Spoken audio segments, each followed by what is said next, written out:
30 साल पहले एक साधक ने महाराज से एक सपना बताया। उसने कहा, मैं कंबल ओढ़कर सोया था। सपने में नाले को छलांग लगाकर पार करना चाहा। छलांग लगाते समय गिरने का भय हो गया और उसी समय वीर्य पतन हो गया, लेकिन नींद नहीं टूटी।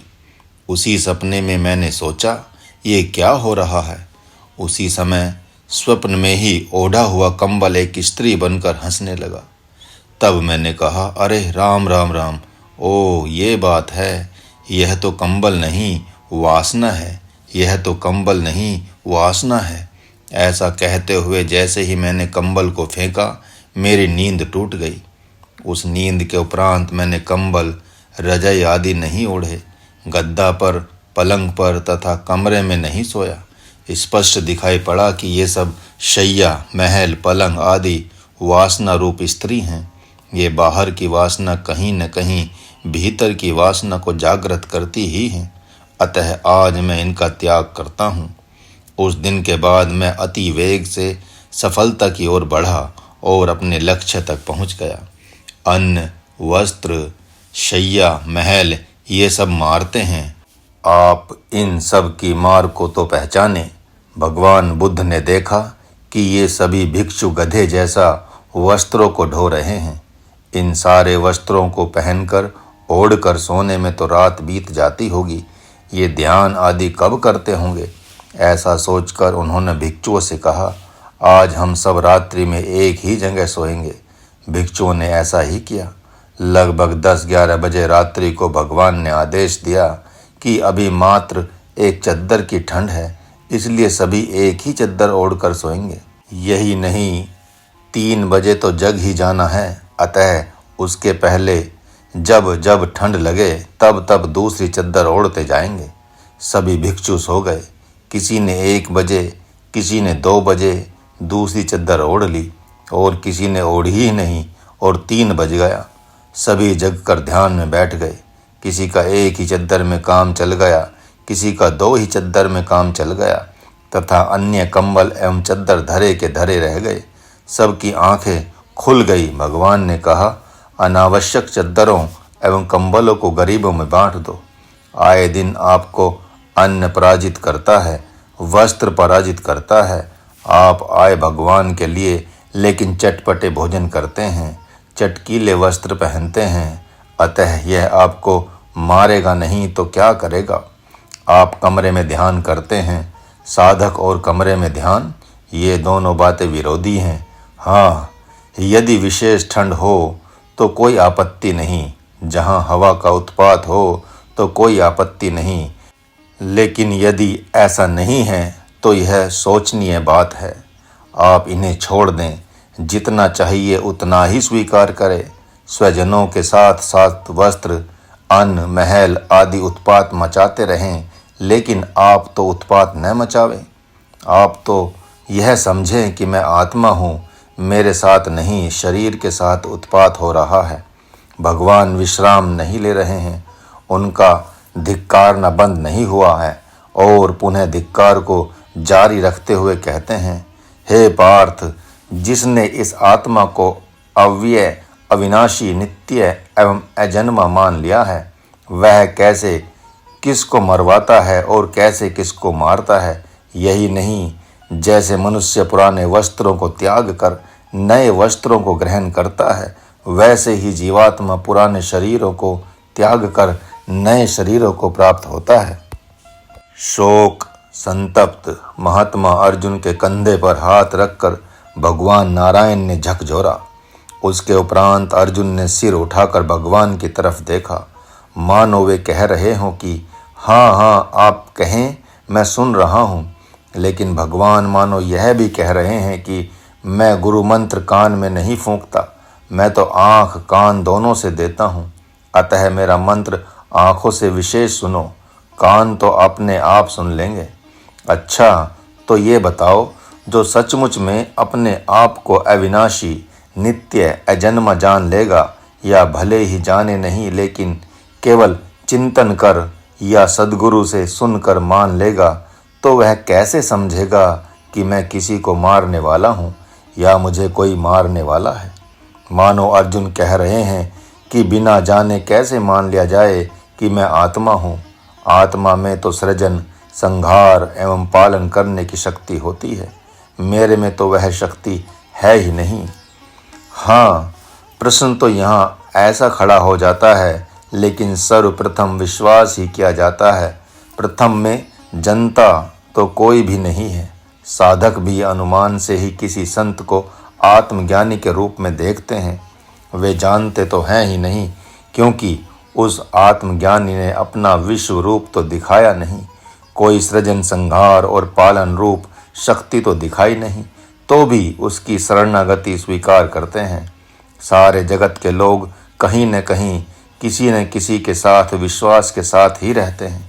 इस मंत्र से यह ध्वनि निकलती है कि जो साधक अपने को अजर, अमर, नित्य, अविनाशी आत्मा मान रहा है, वह कैसे ऐसा कहता है कि मैंने घर छोड़ा तथा स्वजन मेरे द्वारा छोड़े गए।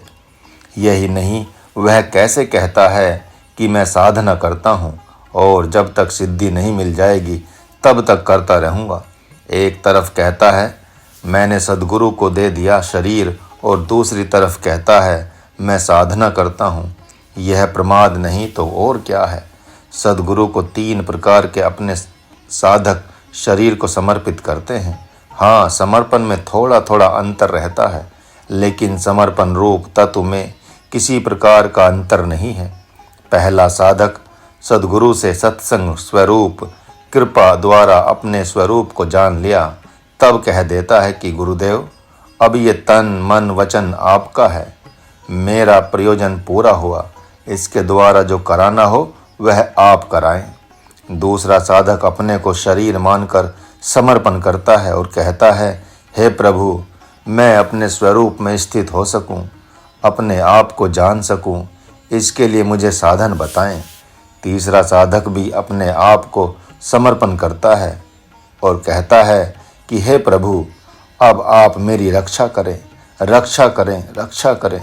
ऐसा कहकर कुछ साल उनकी सेवा शुश्रूषा करता है तथा सद्गुरु द्वारा पूछने पर कि क्या चाहते हो, तो कहता है मेरा राम चाहिए, या मेरा कृष्ण चाहिए, या मेरी दुर्गा चाहिए, शिव, विष्णु चाहिए।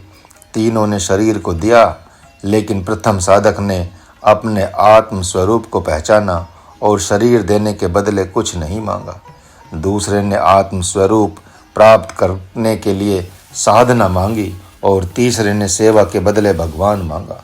ध्यान देने योग्य बात है कि तीनों ही गुरु आज्ञानुसार ही कर रहे हैं, अतः तीनों को ही कहने का अधिकार नहीं है कि हम साधना कर रहे हैं। तीनों का यही कहना धर्म है कि गुरुदेव की आज्ञा कर रही है।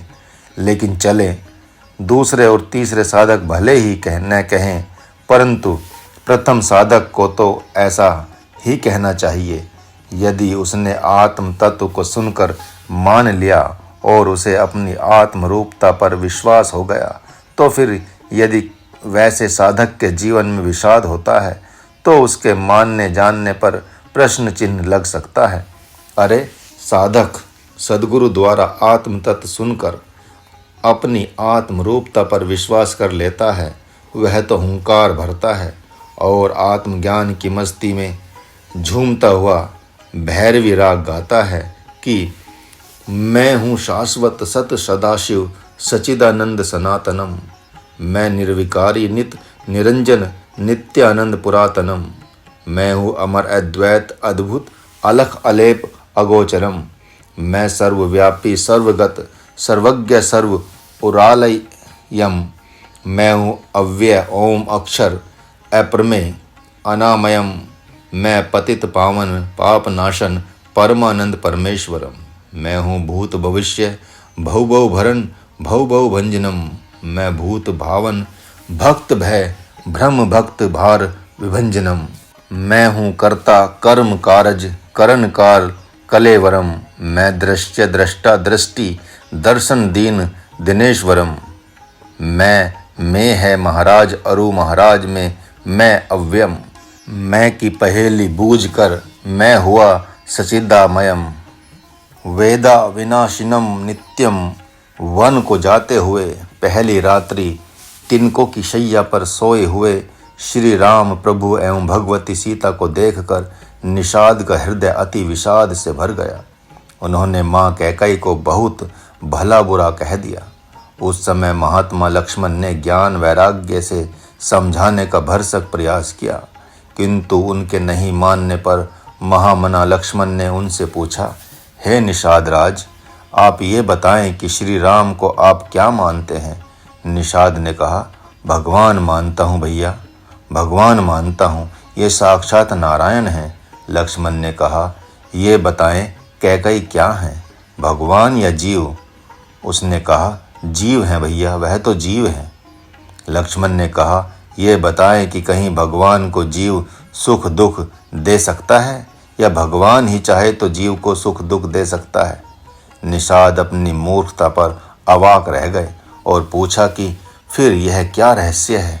तब लक्ष्मण ने कहा, भगत भूमि भूसुर सुरभि सुरहित लागी कृपाल करत चरित धरी मनुज तनु सुनत मिटहि जग जाल।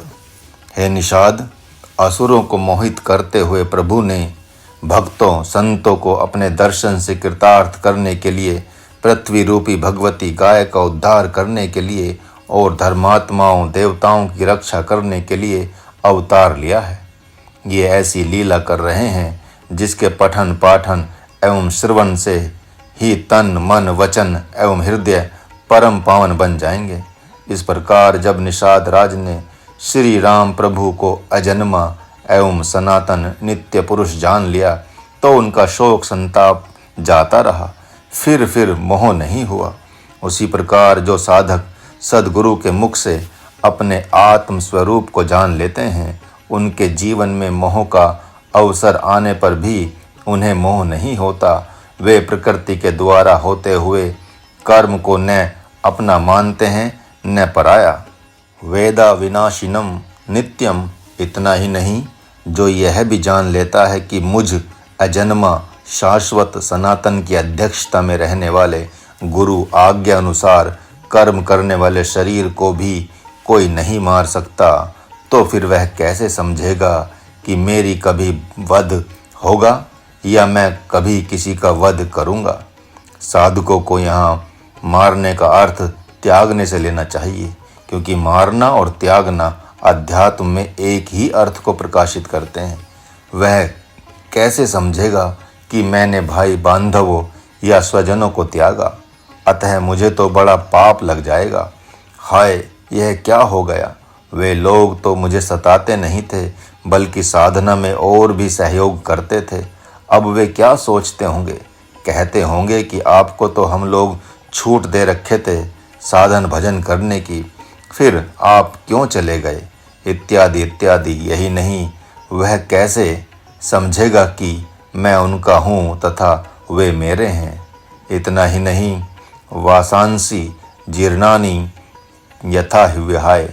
यह शरीर एक वस्त्र ही के तो समान है, जो जीवात्मा के द्वारा समय अनुसार त्याग कर दिया जाता है तथा आवश्यकता अनुसार अन्य किसी शरीर को धारण भी कर लिया जाता है। इस मंत्र में देही पद जीवात्मा के लिए भी है। निर्विकार शुद्ध चेतन आत्मा ने स्वेच्छा से जीवत्व को स्वीकार किया है, अज्ञान को स्वीकार किया है। जैसे कोई पुरुष रंगमंच पर सत्यवादी होकर भी असत्यवादी बनकर पुरुष होते हुए भी स्त्री होकर पाठ करता है, वैसे ही उसने अपने दिव्य शरीर के द्वारा अदिव्य शरीर को धारण कर रखा है, जिसे प्रकृति में कहा जाता है। यही नहीं, वह कब इस शरीर को त्यागना चाहिए यह भी जानता है तथा कब नहीं त्यागना चाहिए यह भी जानता है। इतना ही नहीं, इस मंत्र में देही अर्थात जीवात्मा पद आत्मज्ञानी के लिए भी आया है, जिसने इस देह को शरीर को प्रकृति के घेरे से मुक्त कर अपने घेरे में कर लिया है तथा एक यंत्र की तरह उससे जगत के हितार्थ काम लेता रहता है। वही देही है। सारे के सारे प्राणी पदार्थ ही जीव हैं, वह उन पर भी शासन कर सकता है, इसलिए भी देही कहा जाता है। भले ही वह किसी पर शासन न करे यह बात अलग हो जाती है, लेकिन अपने शरणागत शिष्यों, साधकों, भक्तों के देह पर शासन करता ही है, इसलिए भी देही कहा जाता है। वह आत्मज्ञानी संत शरीर रूपी वस्त्र को, चाहे उसका शरीर हो चाहे शिष्यों या भक्तों का, समय अनुसार धोबी की तरह साफ भी करना जानता है। वह भली भांति जानता है कि कब इस वस्त्र को पहनना चाहिए, अर्थात कब इस वस्त्र से काम लेना चाहिए और कब इससे काम नहीं लेना चाहिए। वह शरीर रूपी वस्त्र में पड़े हुए काम, क्रोध, लोभ आदि रूप जुओं को मारने की दवा भी जानता है तथा पुनः जुएं न पड़े इसकी विद्या भी जानता है। अरे कहाँ तक कहा जाए, वह अपने शरीर रूप वस्त्र को किन्हीं किन्हीं शिष्यों एवं भक्तों को पहना भी देता है और उनका स्वयं पहन भी लेता है। आद्य गुरु शंकराचार्य भी एक बार स्वेच्छानुसार देही हो गए थे। उन्होंने आवश्यकता पड़ने पर अपने शरीर रूप वस्त्र को त्याग कर एक जगह रख कर कुछ दिनों के लिए राजा अमरूक, जो उसी समय मर गया था, के शरीर को पहन लिया था। लोगों ने जाना राजा जीवित हो गए हैं और उन आद्य गुरु ने अपना काम पुनः उस शरीर रूप वस्त्र को त्याग कर अपना वस्त्र पहन लिया था। योगिनी गार्गी ने इस शरीर से ही राजा जनक के शरीर को भी पहन लिया था, जैसे कुर्ते पर कोट पहन लिया जाता है। राजा जनक बड़े पशोपेश में पड़ गए थे कि यह क्या हो गया, मेरे शरीर को किसने पहन लिया। भगवान का इस मंत्र द्वारा साधकों से संदेश रूप उपदेश है कि आप अपने शरीर रूपी वस्त्र को सद्गुरु को देकर देखें, या तो वह आपके ही शरीर को साफ सुथरा कर आपको लौटा देगा या अपना ही दिव्य शरीर आपको पहना देगा। उसे आप पहचाने, उसने आपके लिए ही त्रिगुणमयी माया का निरोध कर अपने शरीर को धारण कर रखा है। यही नहीं बल्कि वह आवश्यकता पड़ने पर किसी माँ के गर्भ से अपनी इच्छा अनुसार राजसी तामसी शक्ति का निरोध कर सात्विक शक्ति के साथ जगत हितार्थ प्रकट हो जाता है। कुछ निर्गुण निराकार मतावलंबी कहते हैं, जब वह निर्गुण निराकार रूप हो जाता है तो फिर जन्म कैसे लेगा। वह तो फूटा कुंभ जल ही समाना की तरह ब्रह्म में मिलकर ब्रह्म ही हो जाता है। ऐसा कहने वाले पढ़े लिखे विद्वान होते हैं, जिन्हें शब्द ज्ञान तो रहता है लेकिन शब्द के भाव का पता नहीं रहता।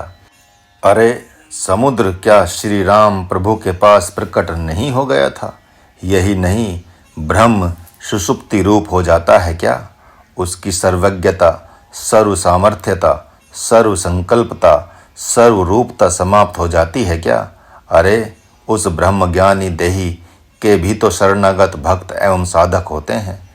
अतः उनके संकल्प अनुसार उन्हें कृतार्थ करने के लिए प्रकट होता है।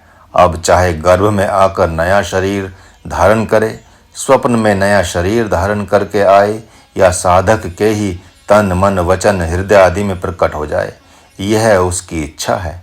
वह राम बन के आवे या कृष्ण बन के आवे, नरसिंह बन के आवे या वराह बन के आवे, जब साधक आत्मरूप हो जाता है तो फिर ब्रह्म में और उसमें भेद नहीं होता, वह समष्टि चेतन ही हो जाता है।